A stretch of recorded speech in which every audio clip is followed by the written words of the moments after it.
Survivor Global is back. I'm your host, Chris Swanepoel, and another person who's back today is Riley Snuffed. Riley, how you doing? Yeah, not too bad. Thanks, Chris. How you going? I'm doing good. Now, Riley, I don't know if you're aware of this. We had some great reviews on Reddit saying that we need to bring this Riley Snuffed guy back because he was absolute magic the first time we had him on board. So we're glad to listen to the viewers and have you back on. Well, I'm happy to be here, mate. You know, I'm always keen to discuss some Australian Survivor, and we've got two great episodes coming up today as well. Yeah, 100%. Turn your camera a little bit and give our viewers a bit of a view of the back there of I'll, um, can I, you? I am in Sydney. I'll move to the side a little bit. Oh, there you Got the go. Sydney Harbour Bridge right behind me. Pure Australian. It's not quite the Australian outback, but it's close enough. Sydney Harbour Bridge. Hey, it is a jungle over in Sydney. It's just a whole different type of jungle when you go in there. You know, I've been to Sydney a few times. It's actually my home away from home. I love Sydney whenever I go there, and I've got heaps of mates that live there as well. So I'm sure when this whole thing, you know, with what we're going through with the virus and everything kicks off, and we've got it all under control, that me and you will have a couple of bevies together at some stage and talk about our love for Survivor and other reality shows in the near future. Absolutely. No, it's a great city to enjoy some beers, and no, that's definitely sounds good, mate. All right, well, we've got two great episodes to talk about today. We've got episodes 14 and 15 for Australian Survivor that we're going to be talking about, Champions versus Contenders 2. And this is a jam-packed episode, this first one, because it's the merge episode. And Riley, as a big Survivor fan, we know that merges, you know, a lot happens in those episodes, and it's the make or break for the rest of the game, right? That's right. Yeah, this is a big merge, though, because we've got 6 old champions coming up against 6 old contenders, especially after the events of last episode where Ross went home being medically evacuated from that challenge. But look, the stage is really set here for the champions and the contenders to go at it. We're seeing David coming back with the old champions. How will he fare against Janine, Pia, and Abby? And also, how will Harry and Andy assimilate back with the contenders as well? Is it all going to be rosy on the merge tribe? We don't know. Yeah, and well, from the start, we see that it's fireworks. You know, we've got Andy saying that it's 12 sharks that are circling around each other, and they're just looking to see who the weakest one is that they can pick off. And obviously, it's quite ironic because moving forward or fast forwarding forward into it, he is the one that ultimately gets the boot at the end of the episode. But what I loved seeing here is everybody comes together, and we right up have a challenge on the spot, and it is for a reward. And in this case, it's the classic, do you try and go for the challenge and win it and show that you are somebody that's going to be a force to be reckoned with in this merge part, the individual part of the game type of situation? Or do you opt out and take some food, take some temptations and instantly gratify yourself and have the food? And I mean, we see a few people here like Luke that does end up dropping out quite early, and a lot of other people tend to actually drop and take the food instead of showing their hand, showing where their skill sets and their strengths lie this early in the merge. But the people that do stick to the end and really fight it out is David, Simon, and Daisy. Those are the three that are going hammer and tongs to try and actually win this thing. Yeah, that's right. Daisy is not determined to back down at all. She wants that reward. We do have a massive mystery crate on offer, which I think is, you know, certainly offers all the tools in the game, as Jono says, to succeed in this part of the merge. So there seems to be plenty on the line. But as we know, everyone's already dropped out to pursue those temptation items. Yeah, Daisy really is digging deep here, and Simon's giving it a red hot go as well. Yeah, so Riley, I'm quite interested. What would your strategy be? You know, you make the merge, you know, you're going into this and you know it's 6-6, you know it could fall either way. Somebody's got to be, I mean, conventional logic tells you that the two tribes are going to sort of stick with all tribal alliances and they're going to go against each other. Would you want to go for the challenge here because it's a reward and the mystery box? You know, Jonathan does say that it will have the tools to set you up for the rest of the game. Will that be enticing enough for you to actually put yourself out there and try and go for this? It certainly does seem like there is something on offer. And I mean, the conventional wisdom would suggest it's either an advantage in the challenge or a clue to an idol. So certainly when Jono does say tools to succeed in the game, it does pique my interest a little bit. Although, to be honest, I don't feel like I would be that much of a challenge threat, if I'm honest. So I might go all out, see how far I can get. But if a Mexican Palmy does come up on offer, I might have to take it. Maybe it'd be a rash decision. Maybe it'd be a dumb decision. But I suppose there's only one way to find out. Yeah, and I always look at these challenges when it comes down to determination and sheer willpower and trying to stay there. You can really look at that and sort of see who are the mentally strong people in the game that are willing to last no matter what the temptation is. Like if I had a look at this, I would have thought David, Simon, and Daisy, their hits in the game. Those are three people to be very careful of because they are showing that they can persevere even if the going gets tough, and they're going to go for the reward and the potential advantage in the game that Jono sort of alludes to. Now, we do, in hindsight, get to actually see, obviously, Daisy, before we move on, is the person who ultimately wins against Simon, which is quite impressive for this farmer girl, the everyday girl next door to go up and beat the old AFL star. You know, it's a pretty big feat, but she does end up getting this big mystery box. And then with the mystery box, we see that it's got every one of the rewards, all of the food, and Daisy goes to town on that food, man. She gave it a good crack. I looked at that and I thought, you know, I've never been starved for 30 days, so I don't know how much I could eat, but I'm not a big eater in general. I eat small portions at a time and I eat a lot throughout the day. I wouldn't be able to pack away as much food as she did at that point. But I do want to touch on this. She does end up finding an idol in this box, and it's super easy for her to find this idol because they're not even making an effort of hiding it. It's not even a clue or anything. Really didn't like the way that they sort of on purpose planted the idol, and they made it too easy. That's right. It really was sort of a almost like the merge feast, just on steroids, really. And I do like how they did this in this instance, where they had the reward challenge as having multiple temptations, and then in the end, the reward was that Daisy got the feast essentially all to herself. But I don't know whether planting an idol outright in that crate is the right way to go about it. I've always felt like that's a bit of a cop-out, a bit of an easy get.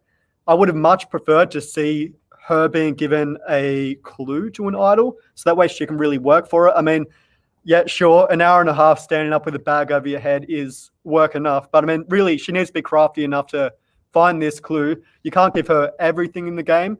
At least a clue that way would then balance out the advantage, especially given she's going to get an advantage in the next immunity challenge as well.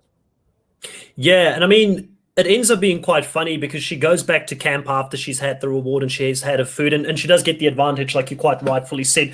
It's too much. It's overkill. It's OP. She's getting both for something that's going to help her in the next individual immunity, and she's getting something like a free unit hidden immunity idol. I just feel like it's too much for her to be able to get in this one challenge win. But you know, in hindsight, she goes back to the tribe and she ends up talking to the whole tribe and explains what she was eating. But clearly she's nervous. Clearly she's hiding something, and she's got this big bundle that she's holding with her clothes. And people are seeing this, and there's too many great players in the season. You know, someone like David, watching him again this season, I really just appreciate how observant he is, how he's picking every little word that Jonathan has said. He's picking it apart. He's dissecting it and analyzing it. He realizes that you probably have a hidden immunity idol, and he's all over it. You know, so she does end up going to Sean and talking to Sean about it as well. And she mentions to Sean that they've got this so they can use it as a tool there together. But the whole problem is that it looks like the cat's out of the bag at this stage.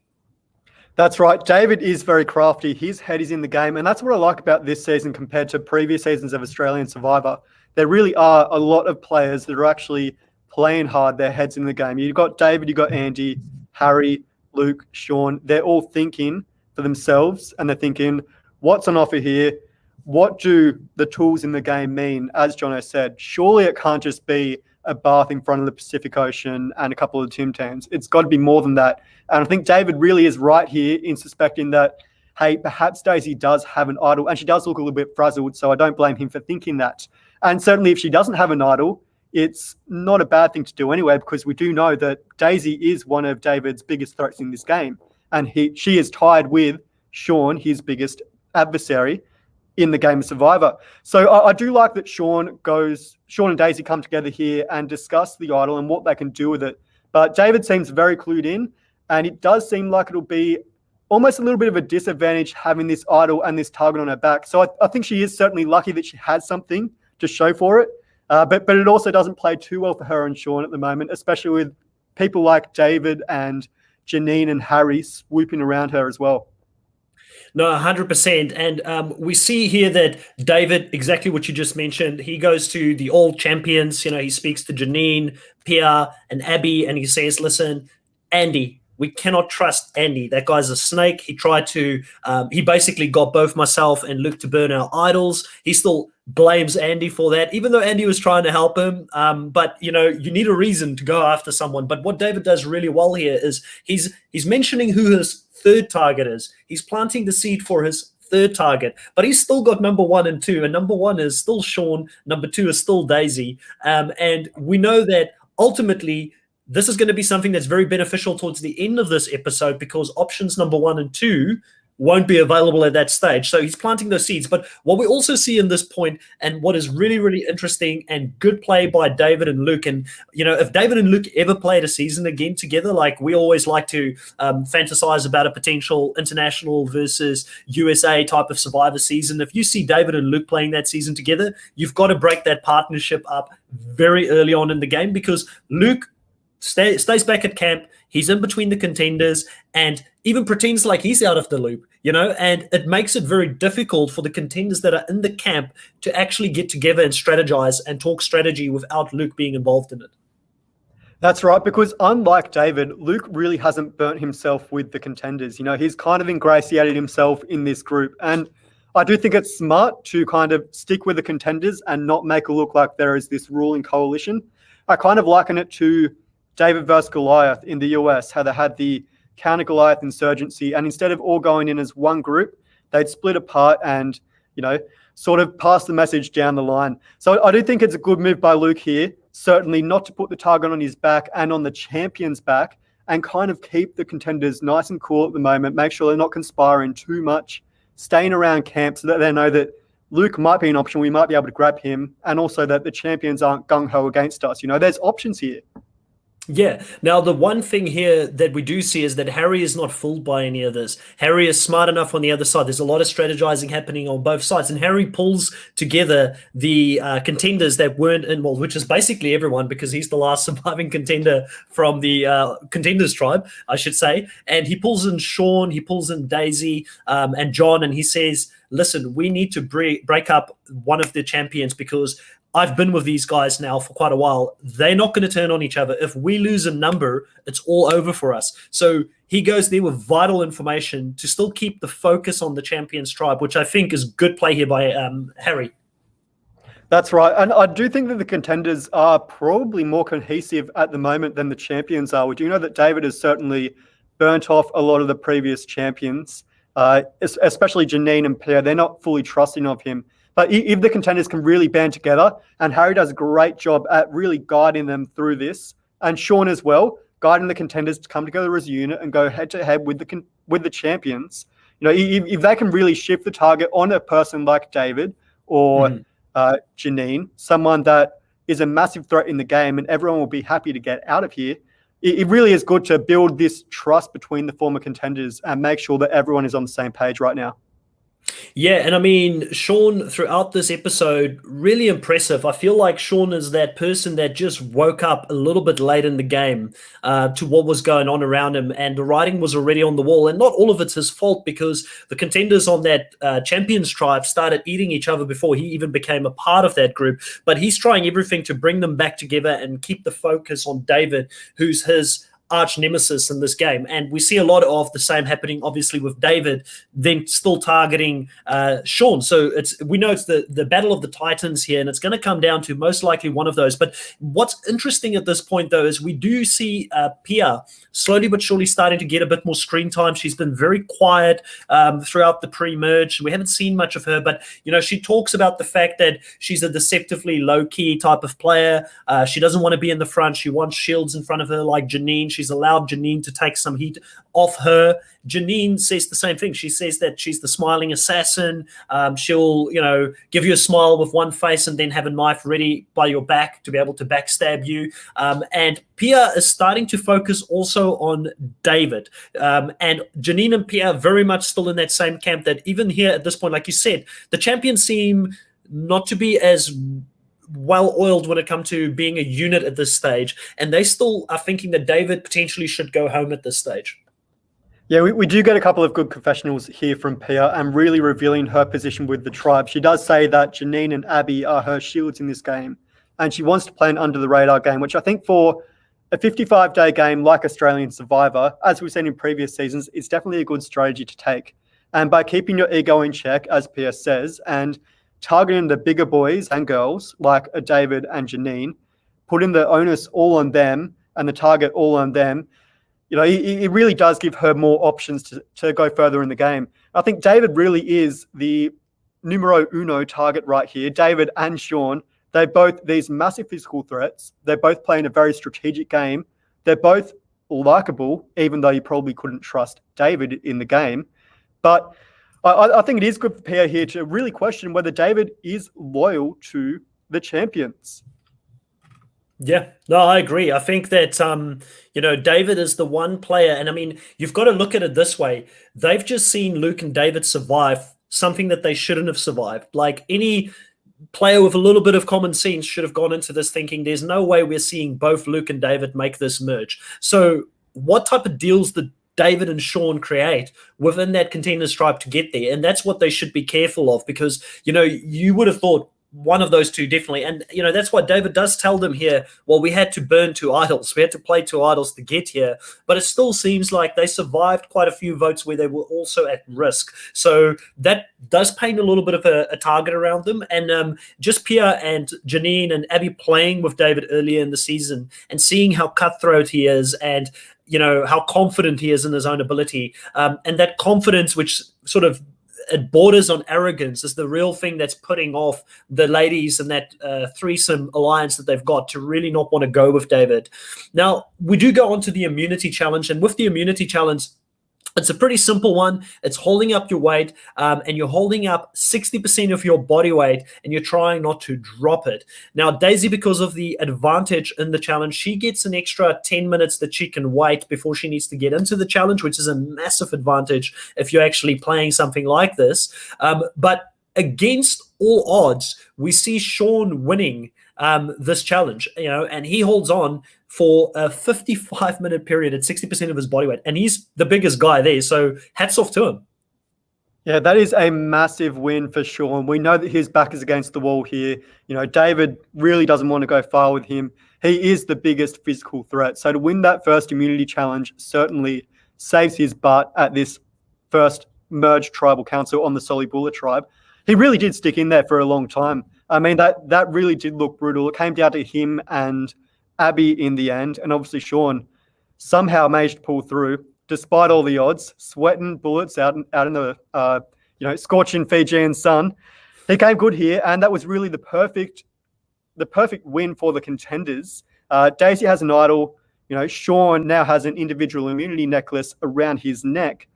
I don't think too many things could go wrong for the Contenders here, or, well, could they? Yeah, exactly. And that segues greatly into the pre-tribal section of the game here. And I think one of the things that stood out for me here is Sean pulls Daisy aside and says to Daisy, because they find out that the plan now has become Andy. And the champions are making it abundantly clear to everyone there, we're voting for Andy, so they actually are telling the Contenders their plan, which is a risky move. But if you've ever worked in sales, you get the thing called the presumptive close. You're presuming someone's going to buy what you sell, and sometimes people will just buy it. So I understand the pushiness of them here, but it's seen as arrogant by Sean. Sean pulls Daisy aside and says, you need to play your idol for Andy, keep him safe. And we've got the numbers here and we can continue on. But you can see clearly here that Daisy is not happy with this. She doesn't want to risk it. She knows that she's also a really big threat because she's so closely aligned with Sean, and she feels fearful for her own position in the game at this stage. And that relationship between Andy and Sean, Andy and Daisy, has not been good ever since they were in the previous tribe. The really, really big thing here, and what sort of puts it aside, is David really capitalizing on this as well, because obviously he's been with them in that tribe, and he starts putting a little bit of fear in Daisy's mind about the potential that she could go home, and he just chooses his words quite carefully. And it's interesting to see Daisy talk here to David and to Janine and how they approach it very differently, because Janine is always very diplomatic. David is a little bit more direct, but he does it in a way where he's not outright telling her that she's going to be the person that's going to go home. But it does put some fear in her mind prior to going into the tribal here, which I thought was really good work here by him. That's right. It really does address the multiple layers of thought theory in Survivor, where you have one target, but you never know, if I play my idol for them, will I be the one to go? And then the next layer of that is, okay, well, potentially they think that I'm going to play their idol for them. So maybe I'm the one that now is the target. So maybe I should play the idol for myself. And it goes on and on and on. So I think what David has done here is really make Daisy paranoid, because we do know that Daisy obviously has no trust for Andy. Andy has cast votes against Daisy in the past, particularly at that tribal. They suspected at this stage. They suspected, but they don't know it yet. Suspected, yes. But where Luke and David played those idols, I think it's there aren't too many other options than Andy as to who may have cast that stray vote toward Daisy. So Daisy really doesn't have much trust in Andy. He's proven himself time and time again to be a bit of a slimy character, whether that's necessarily true or not, or whether he's just trying to play the game and trying to make sure the contenders are staying strong, is up for debate. So yeah, David really has done a really good job here at shifting the target off of Andy and potentially onto Daisy, so that when she goes to tribal council, knowing how neurotic Daisy is in the game and how proactive she is, how reactive she is to two different things being said in the game. You know, she could really play the idol for herself, and then that opens the possibility to eliminate Andy. I suppose David really does have three targets here, which are Andy, Daisy, and Sean. He wants to get rid of one of those three. He doesn't care about the other three contenders. He wants to get rid of one of these three. So while it would be a good idea to maybe shift the target onto someone like Harry, who no one's going to play an idol on, I mean, he certainly does really take the ball into his court here and take the bull by the horns in saying, all right, we're going to go with Andy or Daisy, and it's really just a matter of who Daisy plays the idol for here at Tribal Council. 100%. When you've got three targets, you know, and it's like I said, that's why David went early on in the merge, and he made sure that he already started pitching for his third target, you know, and that's kind of what saves him here, because it's already in people's mind. And when you get to the merge, I think it is a nervous point for a lot of people where they don't know where they're standing, and you will gravitate almost similar to in the beginning of the game. If someone brings a name out there and there's enough votes there, you know there's safety in numbers, and you almost automatically by default will follow that plan. You know, we do see a little bit here with Pierre, Janine, and Abby talking about the fact that they don't trust David. More so Pierre and Janine still. We're seeing a lot of this set up for potentially a David blindside, I feel like, with the edit at this stage, because those two definitely want to turn on him. And David is not seen at this stage, you know, like he's any wiser to it, and that he actually understands that there's this, you know, imminent danger that's coming his way. The really big thing here that stands out for me, and it's just poetic, you know, having this conversation so close to going to tribal, is Andy and David having a last minute conversation where Andy is trying everything, and he's throwing Sean and Daisy under the bus for the potential of the challenge that he wanted to throw. And he says that, you know, Sean and Daisy were the two that really wanted to do it, and he had to make it look believable, but, you know, he was never going to really do it, which I think was such a joke, because if you looked at that episode, it was so clear that he was throwing it. He did not even put one single puzzle piece into that puzzle. It was all Baden. Baden did like 95% of it, right? It was almost as pathetic as Jamie and PG in Survivor China when they were throwing that challenge to get James out of the game. But I mean, Andy really is too far gone at this point. He has nothing to lose, yes, but I mean, what more can you do? No one trusts him at all. I do applaud the effort. He's trying everything he can to stay in the game, and maybe if he wasn't playing with someone like David, it might work if he was playing with someone that was more gullible.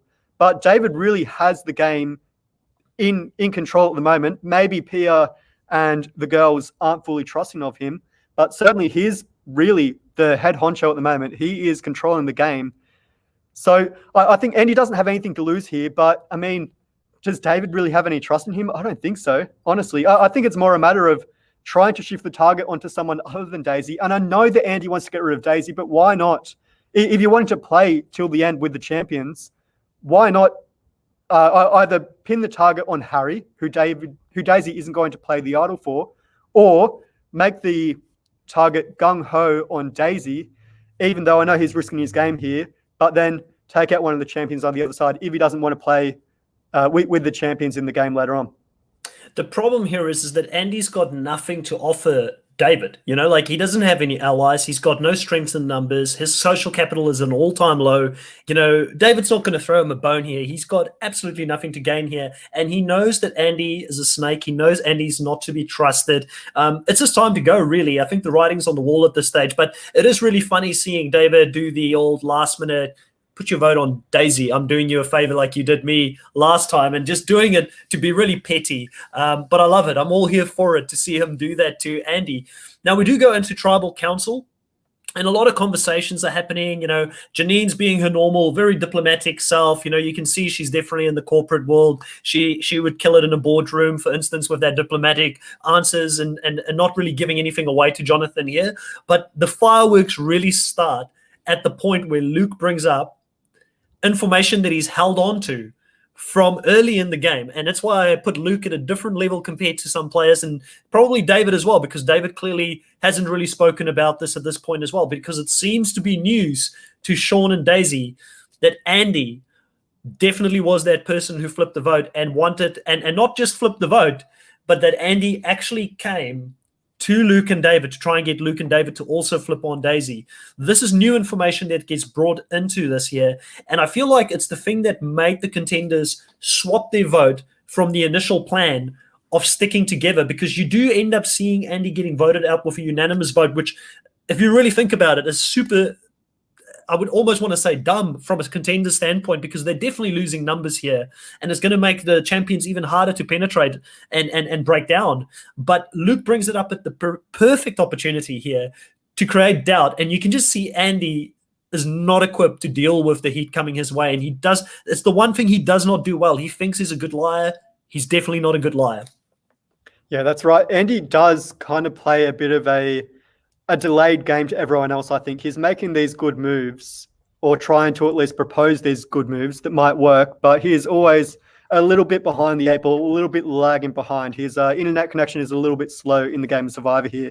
So yeah, Andy really doesn't have anywhere to go, and Luke did do a great job at really pushing the target onto Andy to make sure that, one of David's biggest threats, one of the champion's biggest threats, someone that no one can really trust, someone that everyone wants to get rid of, is going to go home here. And we do see a unanimous vote, 11 votes toward Andy, 1 vote toward Daisy. Obviously, Daisy does negate her idol here and plays it for herself. So she did waste it, yes, but I think Daisy is one of those types of players who's never really going to take it a chance. She's not going to sit at Tribal Council with 2 idols in her pocket like James Clement and really risk it. Yeah, and I mean, to me personally, I don't blame her, like, in that situation. I mean, if you're sitting there and you've got any suspicion that there's some votes that's going to come your way because of the fact that you're quite close to Sean, I think if you've got that idol, you play it, because the one thing you don't want to be in Survivor is the person that got voted out with an idol in their pocket. Like, we remember the players that have been voted out with an idol in their pocket. We talk about it years afterwards. I don't think we talk about players that have played an idol incorrectly as often as we do about the players that have actually been voted out with one. So I think purely based on that, if you've got any suspicion it's your night to go, you play it. That's right, especially when you know that the contenders are now voting for Andy. You don't know what the champions are doing. They might be pushing the vote onto Andy so that the contenders may, want to play their idol for Andy to save him and keep their numbers strong. We obviously know that's not true. But again, it comes down to this multiple layers of thought theory. What do you do when your back's against the wall, when you know that your name is on the line? You've got this thing that you can use to keep yourself safe in the game. But if you don't use it, worst case scenario, you're back home in Ponderosa. Yeah, you're eating Tim Tams, but, it's not going to be... It doesn't help you to win $500,000. There's money on the line here. I don't blame Daisy at all for playing the idol. She does know that she was one of David's targets. She knows that, David is playing a very slimy game, and Andy also is guaranteed to be casting a vote toward Daisy at this point. We know that he wants Daisy out because Daisy is really, other than David, his biggest competition in this game. He doesn't like Daisy, that's clear. So I really don't blame Daisy for making this move here. Yeah, 100%. It would be some expensive Tim Tams, if you had to go to Ponderosa. Well, would that be like $25,000 a Tim Tam or something like that? Too much for my blood, But we do see Andy here going home at the end of the day, and it is all Dunsky's for him. As a player, I would love to see Andy come back. I don't know if this experience has disenfranchised him with the whole Survivor community, and potentially, I would assume, because he was seen as someone that sometimes overplayed their hand, that maybe he didn't get as much love in the Survivor community as he would have loved to have seen. I did go back to his old Instagram post when he got voted out, and he seemed to be really happy and grateful for the experience that he had, and he thanked all the producers and everybody that made his dream come true. So I do feel like if Andy was reached out to in the future, that he would probably take the call, and we probably would see him, and maybe to see him on a season where he plays against some of the best in the US would be a really good season in the future, right? Or a fans versus favorite season. I could see him doing something like that. But I think it's always an interesting predicament when you have a Survivor superfan playing the show, especially when you're billed as that superfan, because we do know how vocal some of these fans are. And when you're playing the show, I mean, it's completely unpredictable. Someone like Chicken Morris could win the game, or it could be the first to go home. So you look at players like Jacob Derwin in US Survivor Ghost Island, and also Andy. I mean, no matter how much you know about the game, not everything is going to go as you expect it to. You always have to be adjusting to plans, and also the players around you.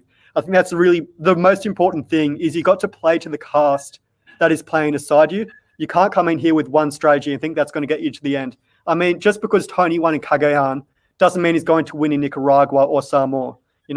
That you really do have to adjust how you play. But Andy doesn't go home quietly, though. He does make one last move, and he says, turning back to the tribe, David has an idol.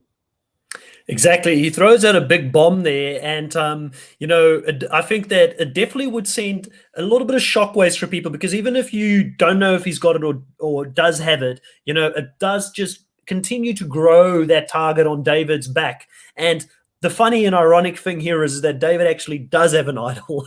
But David is sitting there after the eviction, and he says that, yeah, Andy threw my name out there, but he doesn't think anybody actually believes Andy because he had no social capital. He was on the outs, so people know that he just threw that out there, and he feels pretty comfortable. We also see Luke at this stage feeling pretty comfortable, saying that, we got rid of somebody on the Contenders side, so it will be smooth sailing from here. We'll just continue to pick off the Contenders one by one. So again, both David and Luke are feeling like they're back on top of the game here.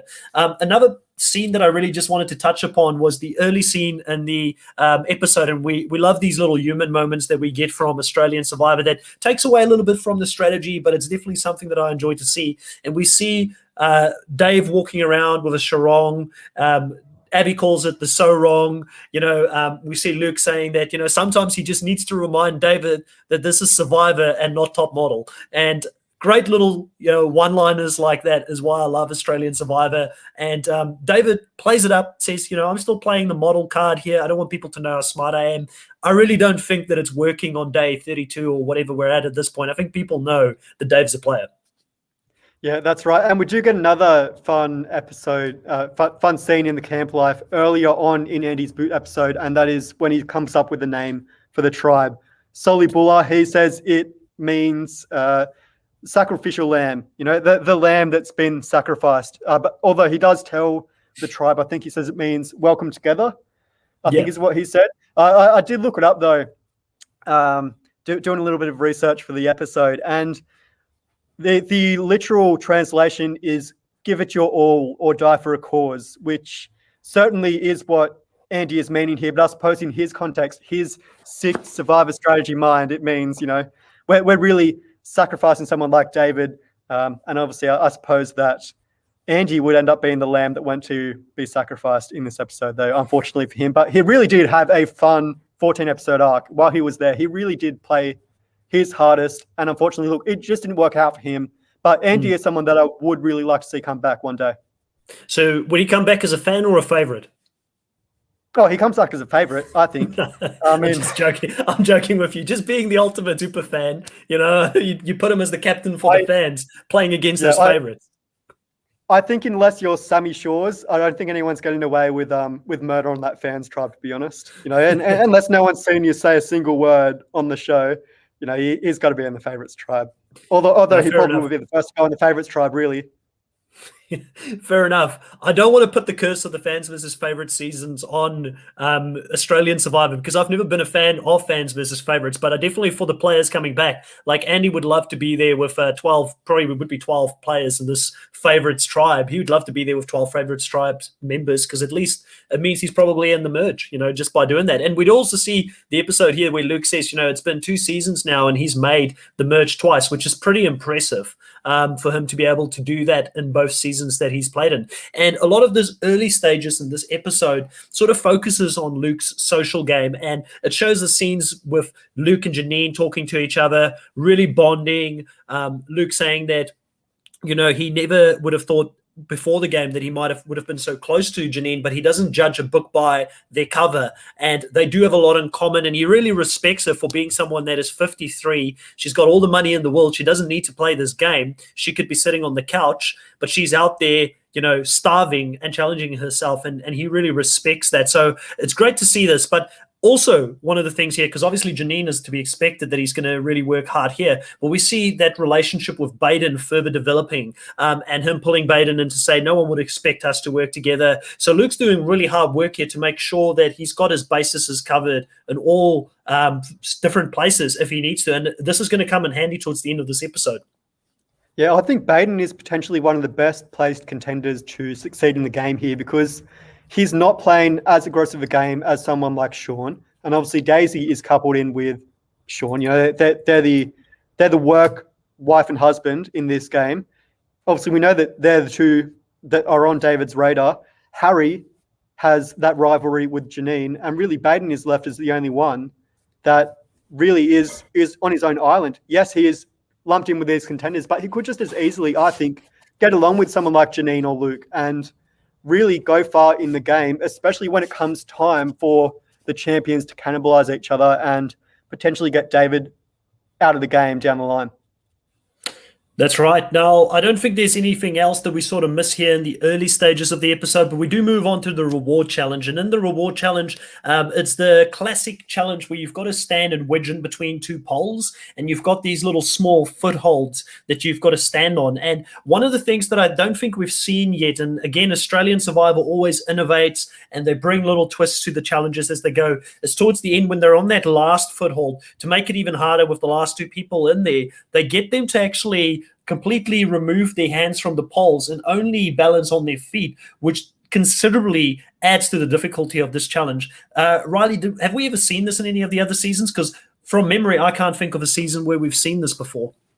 Well, I know we've had it in many seasons, like Heroes vs. Villains in particular is one that comes back to my mind. But yeah, I can't really remember putting all that weight on your feet. And especially when you're someone like David, being as big-bodied as he is, I mean, putting all that weight on these tiny little peg holes, it would really be excruciating. It'd be so hard. I mean, not being able to catch your balance. I suppose it does remind me a little bit of the challenge in Survivor Guatemala, the final individual immunity challenge, where they're sitting on the rope swings and then they have to let go at the end. I think they're only holding on to one. But yeah, it really would be hard to hang in there. And we see that eventually David does drop out of the challenge, and Abby goes on to win the car award. Now, Chris, I know you're a big Survivor fan. The car award, it really is the most cursed of challenges to win. If you were in the game of Survivor, would you try and go out and win that car, or would you just throw it and spell road trip completely wrong like Brian did in Thailand? Well, here's the thing for me. Like, I'm one of those people that don't believe in superstitions at all. Like, I would walk underneath a ladder. I would do whatever. I just don't believe in it. And the problem, though, is that it becomes bigger than the superstition itself. And if there's a bunch of other people in there in the game that knows it, they might just feel like it is Survivor karma for you to get voted out because you got the car. I don't know how aware people in Australian Survivor necessarily, and specifically in this group, how many people over there are aware of the fact that we have never seen someone actually win the game that have won the car. But yeah, it's a tough one. Like, I would have to play it situational. And I know it's a bit of a cop-out answer, but I feel like if I'm there with a bunch of fans who understand the game really well, and they may have brought up the car curse at the challenge or something like that, I might just throw it because I wouldn't want to give them any other ammunition to think like, no, this is the way it should be. But if no one's aware of it, I'm going for the car. You know, you just don't, there's no guarantee you can get to the end and win all the money. So you might as well get something from doing it. Yeah, I don't think MG would be big fans if you said, I don't want that car. I'm going to throw the challenge. I'd rather have the $500,000 than that brand new car. But yeah, we do see Abby wins the reward and she gets to take two people with her. So she picks David, who obviously finished as the runner-up in this challenge. And she also takes someone from the Contenders tribe. She brings big old Jono with her on the reward. And they go to this nice picturesque waterfall and they have some rosé, some cheese, some crackers. They're just having the time of their life. John and Abby are enjoying it. They're enjoying all the serenity, but David, he really wants to play here. He wants to really yak and get in everyone's ears. And he really is giving it his all strategically and saying, who do we get out next?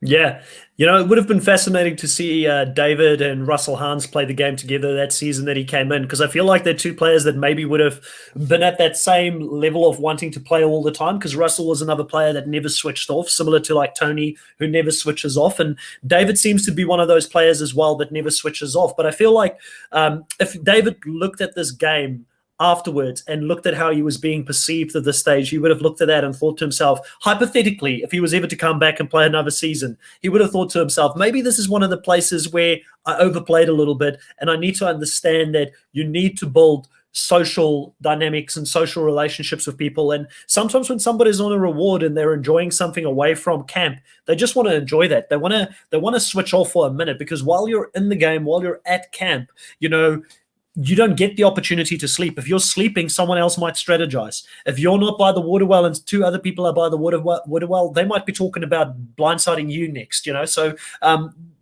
Abby and John here, they clearly just, their head's not in the game. They want to relax.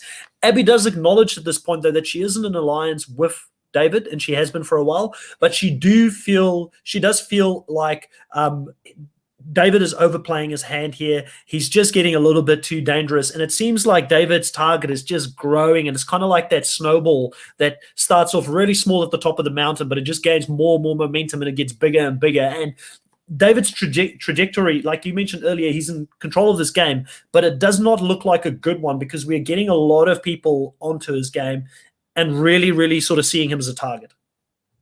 This is the thing with Australian Survivor, I think, is we've always seen the people that go on to win are the very under-the-radar social players who don't really reveal their game until the very end. So when you come in with this big ballsy game like a Russell Hans or Tony Vlachos in the US, you really have to maintain that for 55 days. It's a really uphill battle here. It's a hard task to do.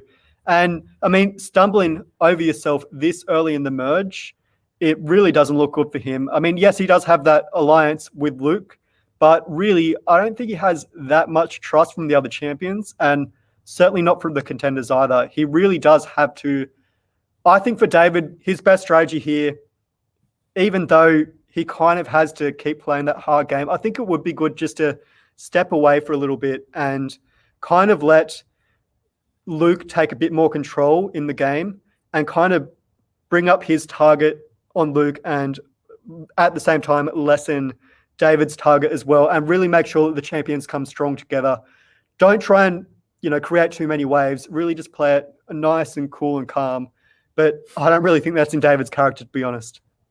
No, and you're quite right here. I feel like this is why I gave Luke the award for the person who's playing the best game a couple of episodes ago or so, because I feel like Luke just got that vehicle. He got the workhorse, not the Sean horse, but the workhorse in this stage, who is going to do all of the work for him throughout the game. And he just got behind his back. It's kind of like when you see cyclists racing, they have something called a slipstream, or even in cars where you just get down in the slipstream. And it's that little bit easier for Luke to operate at the moment, because David's taking all the heat. David's making all the moves. But we do see that because David's making some of these moves, Luke later on in this episode, he sort of becomes a little bit of collateral damage in the whole situation, because they're thinking if they can't get to David, they might as well go for his right-hand person, which is also dangerous for Luke. And it's probably the first time in the game where he's in danger at all. Now, the big thing here is while David and John and Abby are on the reward challenge, we do see that Sean takes the opportunity to pull Janine in and start having a conversation. He feels like the godmother. She's the one that can make things happen on that side. And he's going to pitch to her that David is dangerous. she knows David's not someone that can be trusted because he'll wheel and deal and do whatever he can to better his position in the game. But more importantly, he's saying that David is really good at building social connections with everyone at the moment as well. So, he's saying we need to cut that off. And it does look like for a minute here, he's getting through to Janine, because Janine does say at the end of this that, if David doesn't win immunity, he's gone. Yeah, that's right. And we do know that this is something that Janine has thought about in the past. I think Janine is probably in that perfect position where, as you mentioned, the cycling analogy, you're always going to have someone setting the pace for the group. But the ideal position to win, if you're competing in the Tour de France or, any race, you want to be just behind the leader, maintaining that pace, and then you can really go through at the end, which is what we've seen some people do in the past in Australian Survivor. So Janine knows that David is a target.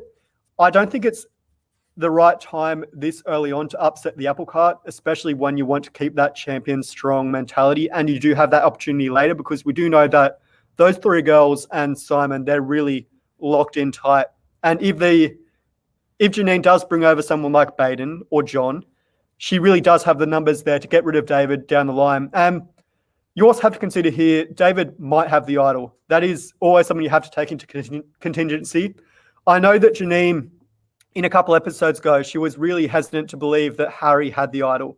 And I do think that's one of her flaws. She always thinks that everything's going to turn out perfectly for her. There's no surprises in this game. But the reality is, we know how Survivor works. We know that Survivor, there's always a twist and turn around the corner. Whether in Australian Survivor, it's a non-elimination challenge, or in US Survivor, it's an idol nullifier. And you really need to play into that. But Sean, he really does have nothing to lose. He knows that he's the next one to go.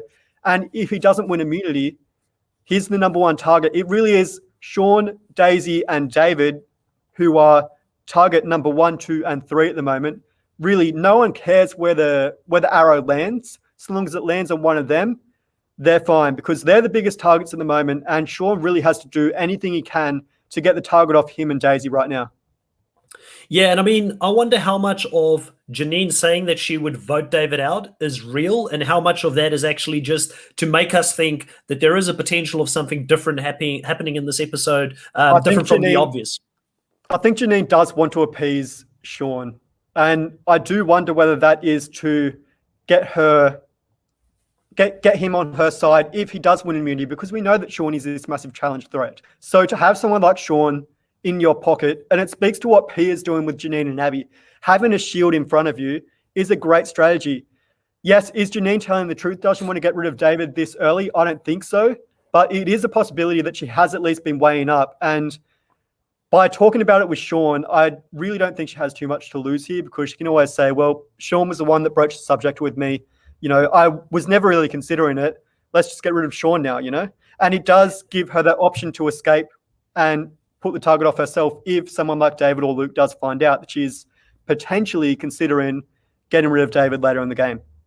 Yeah, and listen, David is so perfect in his own mind here that no one would ever turn their back on him, and he's got that overconfidence in his own ability of making these social bonds and connections with people on his side. So I think that there's really very minimal risk, and like Janine likes to tell us, business is all about risk and knowing when to take risk and when to move forward with a specific deal. Now, we do see here that they do go to the immunity challenge. And within the immunity challenge, it's each person that needs to jump in underneath what looks like prison bars, basically, and they've got to wedge in below that and try and breathe through the bars from the bottom as the water continues to rise with the high tide coming in. One of the interesting things I see here is that they do it at night, where normally we see it being done during the day. So again, Australian Survivor taking a little bit of a twist on a classic Survivor challenge. And I would say that the difficulty of that challenge would have gone up a couple of notches because of the fact that that water would have been freezing cold as it started getting in towards the evening. That's right. And it's also the time where it's starting to kick into high tide as well, which you have to consider. But I honestly think that they should have banned this challenge a long time ago. I mean, we saw it, I think the last time in the US Survivor was in Caramone. It really does look really, really hard. I mean, lying there on your back, you're not able to see where the level of water is. You're only able to measure it on your neck or on your ears.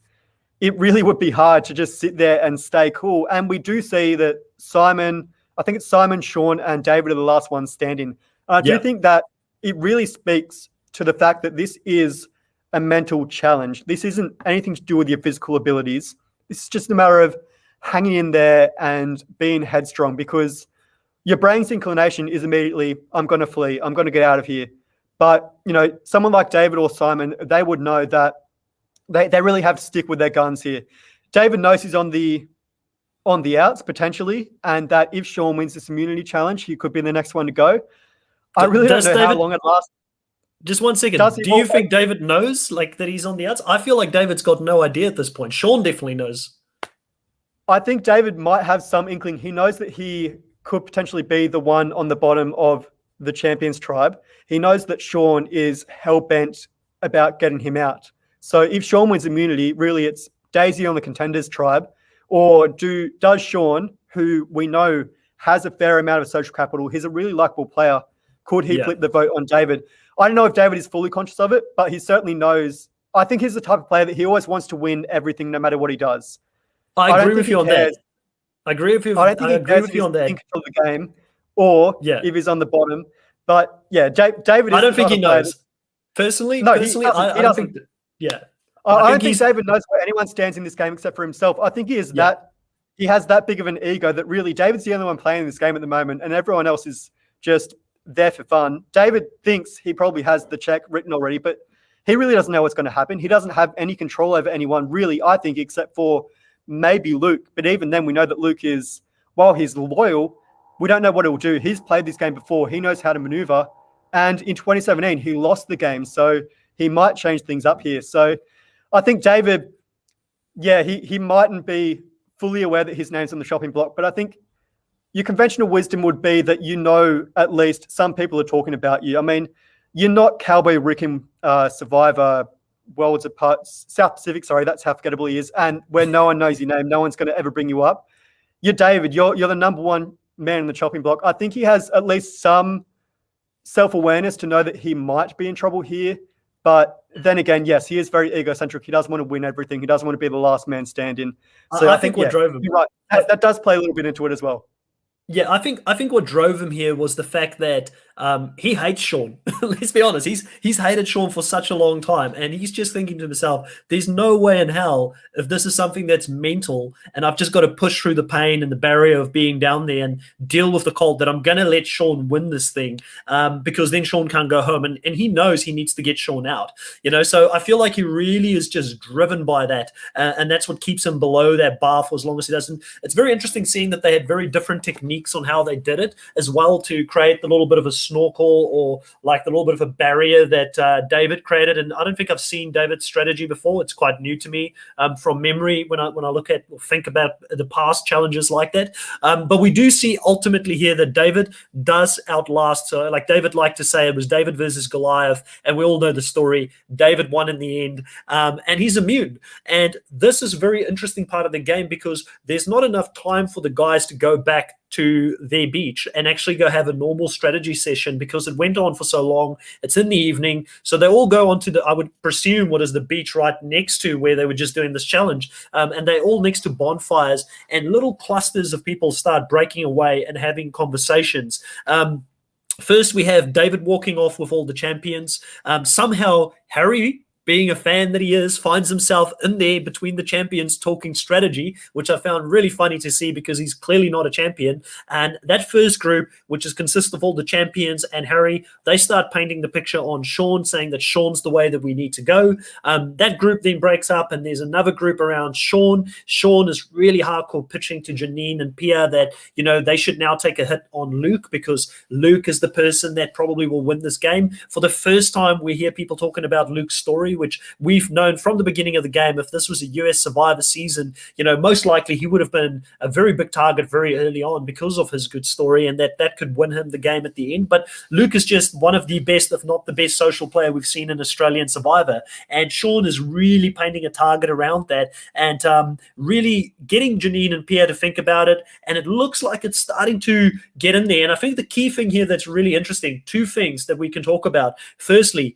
Janine and Pierre are starting to see see Sean's way, starting to think about the potential here of voting against Luke. And I very firmly believe that they went into that tribal council wanting to take Luke out until Janine spoke up about not doing that. And we can talk about that a little bit later on. So I feel like Sean's getting through to them here. And then secondly, you see Luke coming into these conversations and people are staying quiet and not giving him another name. So two really, really big things that stood out here in these early stages before we go into tribal. That's right. Yeah, the champions do look like they're starting to fracture. We know we have David and Luke on one side, the three girls, and I think Simon is really the fourth girl here. He's really the master splinter of the Teenage Mutant Ninja Turtles here. Just watching over these people as they, take everything into their own hands. But yeah, we do go to tribal council, and we know that Sean is the easy vote, but Harry, John, Sean and Daisy, they've really been campaigning with Janine, Pia and Simon to get rid of Luke because he's a massive threat. He's David's number one right-hand man, and he also has this brilliant social story. He really has faced a lot of hardship. People don't realize up until this point, I don't think, just how well-placed Luke is in this game to succeed. Luke is the type of player where he is playing behind David, the bigger threat, and he can just... He's always going to be on the chopping block, but he can really sneak his way behind other bigger threats and continue to deflect that target until eventually he gets to the end of the game. He hasn't done that in the past, but he's someone that, he should be the first one gone, just like Russell Hantz was in the first Champions vs. Contenders, because he's this massive threat. He's this known entity, but again, everything seems to elude him, and Janine brings it up at Tribal Council, where she says, we're just got to apply the KISS principle here. Keep it simple, stupid. Yeah, 100%. And, I feel like at that point, she makes it very clear that the plan should be the first plan, and people start falling in line. And the end result is that Sean does ultimately get voted out in this spot. Now, do you think that there was much that Sean could have done differently? In my opinion, I feel like Sean really gave it a crack. He tried all of the angles, but it was just his time to go. And I feel like he lost the game not at this round. He lost the game as soon as the merge happened, or not the merge, the first swap happened, and he got split from his numbers, and the mistake was made to vote out Sam, probably. It's probably where he started losing the game, because that was the end of the Contenders sticking together. And since then, the Contenders have been a very fractured unit. That's right. It really has been Daisy and Sean on one side of the Contenders, and the rest are the other side. I mean, maybe John's coupled in with Daisy a little bit there, but Sean really has been the number one threat in town. He's a massive physical threat. People fear that if Sean survives this vote, he's going to win every immunity challenge from here on out. I know it's never really happened in the show before, but it's always something to be scared of. And I think there's nothing more that Sean could do here. He is a massive physical threat. He's likable. He's on the chopping block. He's vulnerable. I mean, the Contenders are down in numbers. He's obviously going to be the logical one that has to go here. No, 100%. Now, if we had to look at the overall play at this stage, who is your pick to win it based on what you've seen up to this point? Obviously, we know who's going to win. Who do you think's playing the best game at this point? Well, I think at this moment, we've only got 4 contenders left. We've got Harry, Daisy, John, and Baden. I think Baden is definitely the best position contender at the moment, although I think he's a very passive player and could just be someone that's brought along to the end as a GOAT. And he doesn't really seem to be too strategic at the moment, unless he goes with the right player that people absolutely despise. On the Champions tribe, though, we know that David, as we've discussed, he's probably not playing the best game here. Yes, he's really controlling the game, but people are starting to come out against him and really consider his name as being one that, could potentially go home. For me, it's Luke and Pia are the two that I really think are playing the best game here. Luke, for the reason that he's still playing somewhat under the radar, although I think in this episode where Harry and Sean threw out his name, he really could be in danger down the line if people consider that he has this amazing backstory back home. Although I think Luke's one of those people that really everyone loves him. No one wants to get rid of Lukey because they'll just feel the scorn of the country on the back of their necks. But the other person, as I mentioned, was Pia. I think we did see some great confessionals from her in the earlier merge episode where she did say, you know, I'm using Janine as Abby as a shield. I'm also looking at David as someone I can potentially get out. I'm playing this role where I'm keeping my ego in check. I'm this Sicilian godmother that can really control the game. Really, everything is in my hands right now. She does have the weight of the champions in her hand. That really does lay the weight of the game lies with those three girls and Simon at the moment. They are in the driver's seat to go deep in the game. And I think Pia is probably the one that can slide under the radar the most, other than maybe Simon, although he does emerge as a immunity threat later down the line. So for me, it's toss up between Pia and Luke, but ultimately I think I have to lean on Pia. I think she's playing a really under the radar game here, a really good, quiet, strategic game.